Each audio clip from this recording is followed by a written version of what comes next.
Semifinal में पहुंचने से चूक गया।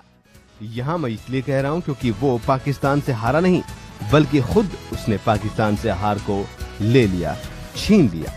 सरफराज अहमद की नाबाद 61 रन की बेशकीमती पारी और पाकिस्तान का रोमांचक उतार चढ़ाव भरा बैटिंग लाइनअप और श्रीलंका को 3 विकेट से हराकर आईसीसी चैंपियंस ट्रॉफी का मुकाबला जीत लिया गया।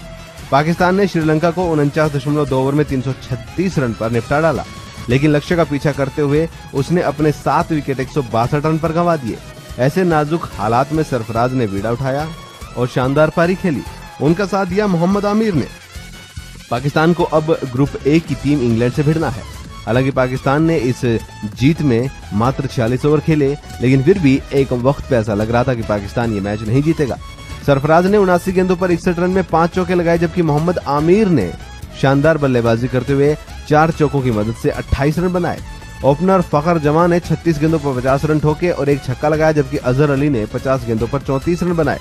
पाकिस्तान की शुरुआत बेहद अच्छी रही, लेकिन उसके बाद लगातार विकेट गिरते रहे और नुमान प्रदीप ने 60 रन खर्च करके 3 विकेट लेके पाकिस्तान की टीम को बैकफुट पर धकेल दिया।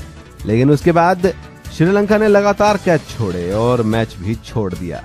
हालांकि एक वक्त पर श्रीलंका की जीत निश्चित लग रही थी, लेकिन पाकिस्तान के बल्लेबाजों ने इस शानदार मुकाबले में जीत दर्ज कर ली।